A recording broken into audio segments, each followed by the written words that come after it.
Richard, please don't leave me like this. Lena's voice cracked, raw with fear, her wrists burning against the heavy chains. And then Margaret's cold laugh sliced through silence.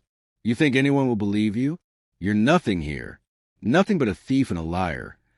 At that exact moment, the door flung open, and Richard Halliday stood frozen in the doorway, his heart hammering as he took in scene his wife with a chain in her hand, his maid broken and trembling on the floor. Viewers, imagine walking into your own home and finding this. What would you do? Would you defend your wife, or would you defend the truth? Stay with me, because what Richard did next would shock everyone, his wife, his staff, his community, and it will leave you with a lesson you will never forget. Welcome back, dear friends, to Sir Gentle Stories. If you're returning, thank you for being part of this growing family. If you're new here, you are most welcome. Here, we tell stories that touch the heart, challenge the mind, and remind us of life's deepest lessons. Before we begin, let me say a short prayer for you. May peace surround your home, may joy fill your heart, and may wisdom guide your every decision. May you never face betrayal from those you trust, and may your life be filled with love and dignity. And if you believe in stories that touch the heart and bring lessons to life, please like this video, share it with someone you care about, and subscribe to Sir Gentle Stories so you never miss the inspiration waiting here for you. Now, let's dive into the story. The night had turned heavy, a storm pressing down on the quiet suburbs of Connecticut. Lightning cracked against the sky as Richard Halliday guided his black sedan through the iron gates of his estate. He had spent the day in meetings and numbers, the kind of business deals that built fortunes but drained the soul. All he wanted was silence, the gentle company of his children asleep, and maybe a glass of whiskey to lull him into forgetting. But silence was not what waited. The moment he stepped from the car and onto the marble drive, a scream tore through the house. It was not the startled cry of a child. It was raw, guttural, the kind of sound pulled from the lungs by terror. His pulse surged. He dropped his briefcase by the door and stormed inside. The storm winds followed him into the grand foyer. Crystal chandeliers swung above, throwing fractured light across the polished floor. His shoes struck fast, echoing against the high ceilings as he followed the noise. Another scream split the air, this time sharper, followed by the metallic rattle of chains. Richard's hand tightened on the railing as he reached the corridor that led to the service wing. And then he saw it. There, against the far wall of the laundry room, was Lena, the live-in housekeeper who had been with her family for 2 years. Chains dug into her wrists, her eyes glistening with tears that streaked down dark skin, her body trembling in humiliation. And standing over her, with fire in her eyes and a cold satisfaction twisting her lips, was his wife, Margaret. She held the chain like a trophy, her diamond bracelets clinking against the steel as though she were above law and morality. Margaret. Richard's voice thundered. What on earth are you doing?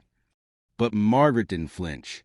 She spun around, her eyes flashing with venom. She stole from us. Margaret spat. Don't you see? This woman has been robbing us blind. Jewelry, money, my mother's watch, all gone because of her. Richard's gaze shifted back to Lena. She shook her head weakly, tears streaming, lips trembling as if she wanted to speak, but couldn't. Unchain her. Now, Richard demanded. Margaret sneered. You think I would humiliate myself this way if I didn't have proof? Look at her face, guilty. Look at her silence. What honest woman stands there and doesn't deny the charges? Lena's lips quivered, but no words came. Her silence was not confession. It was exhaustion. Richard's fury boiled. He strode forward, prying Margaret's manicured hand off the chain. He pulled the lock free, and the steel fell heavy to the ground. Lena collapsed to her knees, clutching her raw wrists, her breath's shallow sobs. Get out of my way, Margaret hissed, her fury directed not at the maid but at her husband. If you defend her, you betray me. Richard bent down, helping Lena to her feet, ignoring his wife's venom. He could feel Lena's body trembling as she leaned against him, fragile, broken. A wave of something primal surged in him. Protective, yes, but something deeper too. Go to your room, Margaret, Richard ordered, his voice shaken with contained rage. Now. She stared at him as though he'd just struck her. Her jaw tightened. Then, with a dramatic turn, she stormed from the room, heels clicking against the marble. The chains on the floor gleamed like a crime scene. Richard guided Lena to a chair. She winced as she sat, her eyes never lifting from the floor. "Why didn't you say anything?" he asked softly, his tone now gentle. Her voice was barely a whisper. "She told me if I spoke, she'd make sure your children hated me, that she'd tell them I was dangerous. I couldn't risk them looking at me with fear." The confession shattered him. His children adored Lena. She had been their comfort in ways Margaret never was. And yet Lena had endured torment in silence for them. Thunder rolled above, but Richard barely heard it. His world had tilted. For years, he had turned a blind eye to Margaret's cruelty, her sharp tongue, her superiority complex, her need to control everyone around her. He excused it as stress, as upbringing, as temperament. But seeing Lena in chains, stripped of dignity, yet still protecting others, stripped away every excuse. Richard knelt before her, taking her hands gently. "I won't let this continue. Do you understand? Not another day." For the first time that night, Lena's eyes lifted to his. Her gaze was soft, wet with tears, but within it burned a strength he had never noticed before, a quiet resilience. And as their eyes locked, something stirred in him that went beyond protection, something dangerously close to desire. The storm outside had quieted by morning, but inside the Halliday mansion the tension lingered like smoke after a fire. Margaret sat at the breakfast table, sipping coffee as though nothing had happened. Her smile was brittle, her tone sharp as she greeted her husband. "You're unusually quiet this morning, Richard," she said, raising an eyebrow. Richard didn't answer. He could hardly look at her. His mind wasn't on her forced charm, but on Lena, on the bruises that wrapped her wrists, on the tears that refused to leave his memory. Later, when Margaret left for her usual shopping trip, Richard locked himself in his study. He switched on the laptop and opened the archive of his home security cameras. Margaret had likely forgotten they existed. The footage began to play. First came the scenes from the night before, Margaret dragging Lena, chaining her, spitting accusations. Richard clenched his jaw, fury building as every detail replayed before him. But that wasn't all. The footage stretched back weeks. He saw Margaret corner Lena in the kitchen, forcing her to kneel while hurling insults. He saw her slap a plate from Lena's hand, shards scattering across the floor. He saw Lena standing still, swallowing pain, choosing silence. Richard leaned back in his chair, staring at his reflection in the black screen. Once the footage ended, the man who stared back looked older, wearier, guilty. How had he missed it? How had he let cruelty thrive in his own home? That evening, he found Lena in the library. She was dusting books, her sleeves pulled low to hide the healing bruises. When she noticed him, she froze, as though expecting another interrogation. "Lena," he began, but his voice faltered. He had rehearsed apologies, promises, explanations. None seemed enough. She turned slowly, eyes guarded. "Yes, sir?" He hated the word sir. "I saw the footage," he confessed quietly. "I know everything now." Her breath caught. For a moment, shame flickered across her face. Not at her suffering, but at the fact he had witnessed it. She looked down, as though the floor might swallow her. "And now you see why I said nothing," she whispered. Richard stepped closer. "I see more than that. I see a woman who carried pain she never deserved, who stayed silent not out of weakness, but out of love for my children." Her eyes shimmered. "I thought, if they believed her lies, if they turned against me, I wouldn't survive it." His chest tightened. "They adore you, and so do I." He stopped himself, biting back the words. Too much, too soon. Instead, he said, "You won't face this alone again. I promise." That night, long after the rest of the house went to bed, Richard and Lena remained by the fireplace. The glow lit her face, softening the shadows of exhaustion. She told him about her childhood in Detroit, about a father who worked himself to the bone to provide, about losing him too soon. She told him how she had come here seeking stability, only to become a target for envy and cruelty. Richard listened, truly listened, for the first time. And as she spoke, he noticed a tremor in her voice, the way her lips pressed together when she fought tears, the fire that still lived in her eyes despite everything. "Lena," he said gently, "you've given my children the love their mother never had time to show. You've given me more than I've ever thanked you for. And I failed you by not seeing the truth." Her hand brushes on the armrest. A spark leapt between them. Neither moved at first, but then his fingers intertwined with hers, slowly, deliberately. "This isn't right," she murmured, her voice barely audible. "It feels more right than anything in years," Richard whispered back. The fire crackled. The room seemed to tighten around them, every shadow listening. Richard leaned closer, but stopped just before their lips touched. He wouldn't steal what wasn't freely given. Lena closed the gap. Just a soft brush, trembling, uncertain. A confession more than a kiss. When they pulled away, her eyes were wide, her breath unsteady.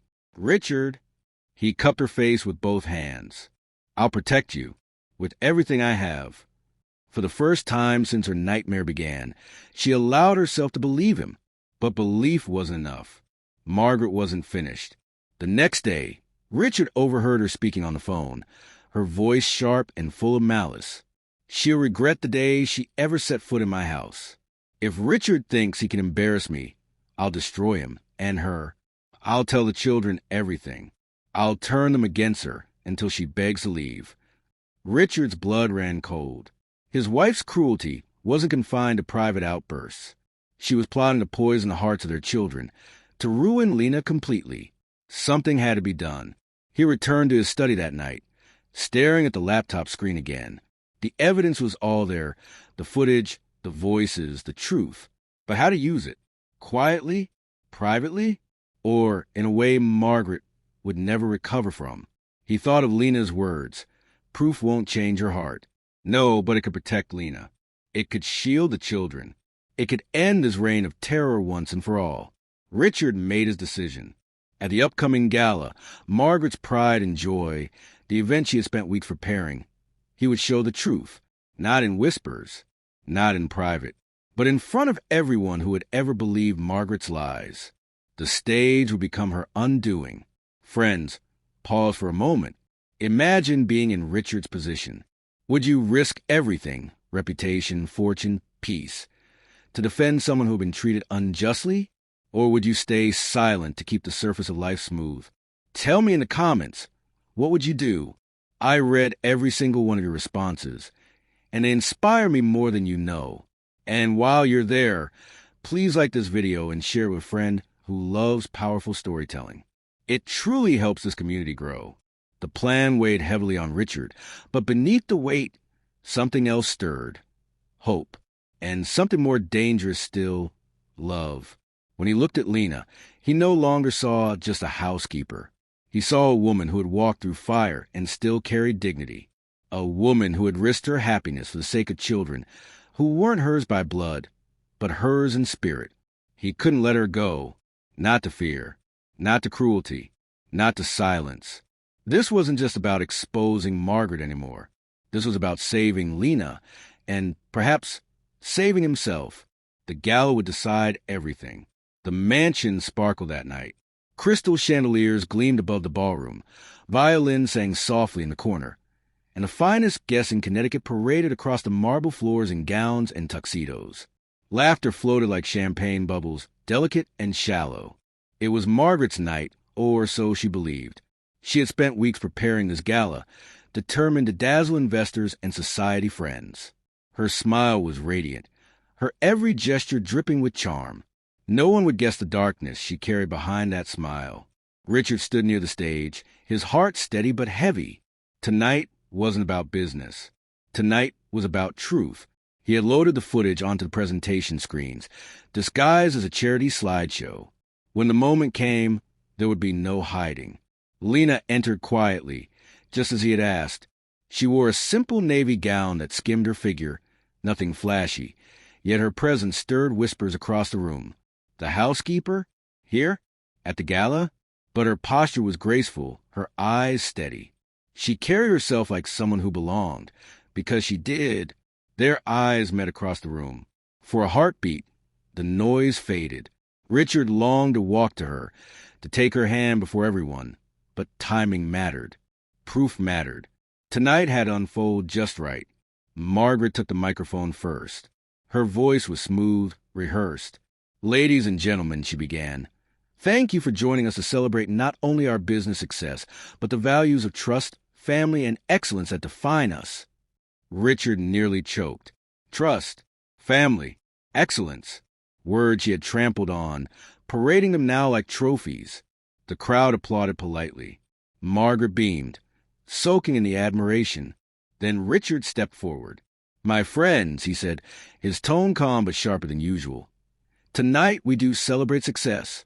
But true success isn't measured in wealth. It's measured in integrity. And sometimes integrity demands that we reveal truths that are painful." Murmurs rippled through the crowd. Heads tilted, curiosity sparked.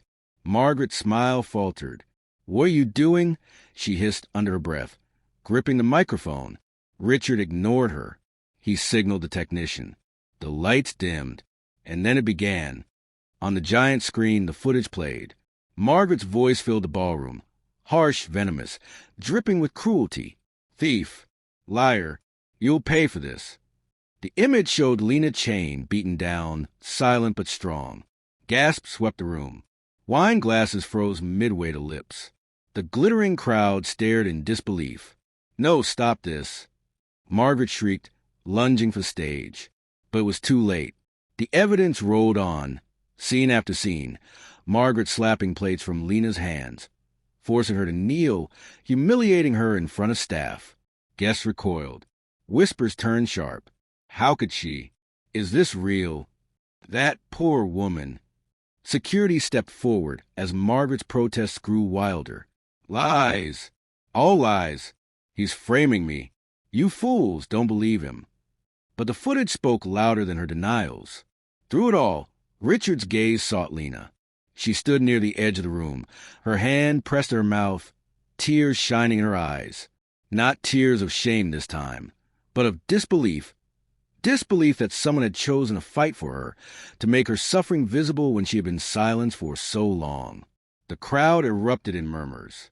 Investors looked horrified. Friends pulled back from Margaret as if cruelty were contagious. Police officers entered, summoned quietly by Richard before the gala began.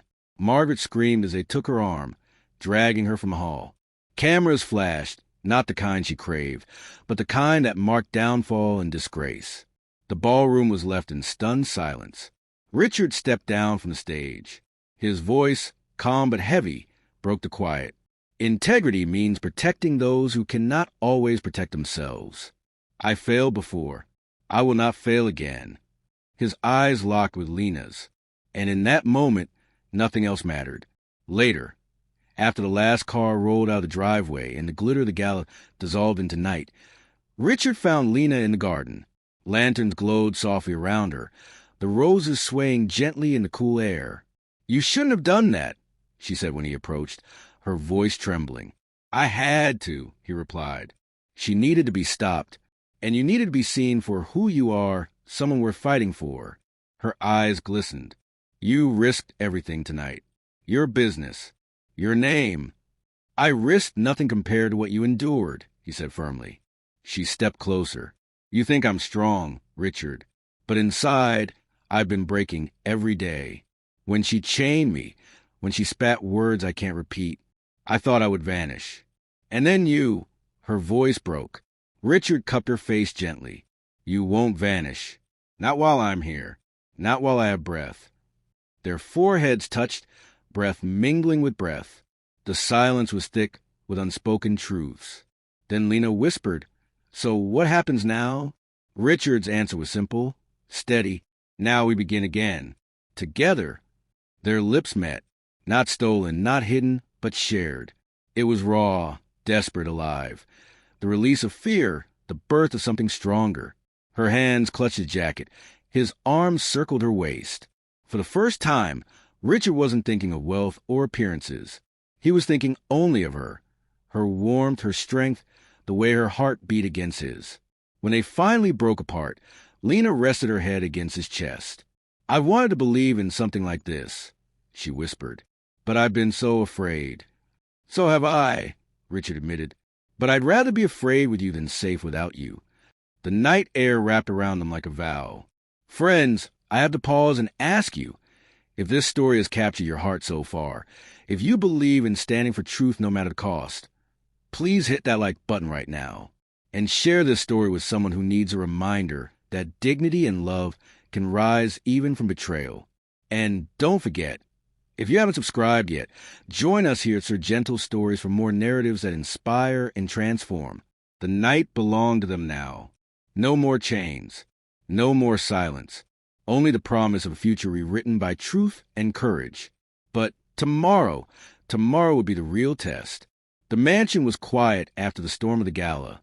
Margaret was gone, escorted by the police, her name already splattered across tabloids by morning. The staff whispered about her downfall. The guests gossiped behind closed doors, and the empire she had wrapped around her finger began to unravel. But inside the Halliday estate, silence didn't mean emptiness anymore. For the first time in years, the house felt alive. Richard stood on the terrace, the cool dawn air brushing against his face. He heard footsteps behind him, soft but steady. When he turned, he saw Lena. She wore a simple cardigan over her nightdress, her hair loose, her face fresh from sleep. Yet to Richard, she looked more beautiful than any diamond necklace Margaret had ever flaunted. "I didn't sleep," she admitted quietly. "Neither did I," he confessed. They stood together for a long moment, letting the silence speak. Finally, Lena said, "I don't know how to exist in this house anymore. Every corner holds something she did to me. Every wall remembers her voice." Richard turned to her, his expression gentle. "Then we'll make new memories, one strong enough to silence hers." Her head tilted, skeptical but hopeful. "That's easier said than done." "Not easier," he said, taking her hand softly. "Just worth it." Her fingers trembled in his, but she didn't pull away. Later that day, Richard gathered his children in the living room. They sat on the sofa, eyes wide with curiosity. "Kids," he began carefully, "there's some things you need to know about what happened last night." Lena stood nearby, nervous, her hands clasped tightly. Richard explained gently, not in detail that would scar them, but with honesty. He told them that sometimes adults make mistakes, that sometimes people we trust can do things that hurt others. He made sure they understood Lena had never harmed them. In fact, she had protected them, loved them, cared for them when others had failed. To his relief, the children didn't hesitate. They ran to Lena, wrapping their arms around her. "We love you," his daughter said firmly. "We don't care what Mom said." Lena's tears spilled freely then, her arms tightening around them. In that moment, years of silence broke. She wasn't just the housekeeper anymore. She was family. Richard's chest swelled. For the first time, he saw a future he wanted. Not built on appearances or status, but on truth, resilience, and love. That evening, Richard found Lena in the garden again, laughing with his daughter as they picked roses. The sound was like sunlight after rain. When she caught his eye across the lawn, her smile softened. And he knew this wasn't a passing rebellion. This was the beginning of something real. He walked toward her, his steps deliberate, his heart steady. When he reached her, he took her hand in front of the children and the staff. He kissed it gently, a gesture not of ownership, but of devotion. No more secrecy, no more hiding, just truth. Lena's breath caught, but she didn't pull away. Instead, she whispered softly enough for only him to hear, "I'm home." And Richard knew she was right. The weeks that followed were not without challenges. The press hounded them, investors whispered, society judged. But Richard didn't care. For the first time, he was free of illusions. Margaret's downfall became gossip for others, but for him and Lena, it was simply the closing of one chapter. The children thrived, the staff smiled again, and Lena blossomed in ways Richard had never seen. One night, as they sat together by the fire, Richard finally asked a question that had been burning inside him. "Lena," he said, his voice thick with emotion, "do you believe in second chances?" She looked at him, her eyes soft but steady. "I believe in love, and love is always a second chance." He reached for her hand. Then let's take ours. Their kiss that night wasn't desperate like in the garden or hesitant like by the fireplace.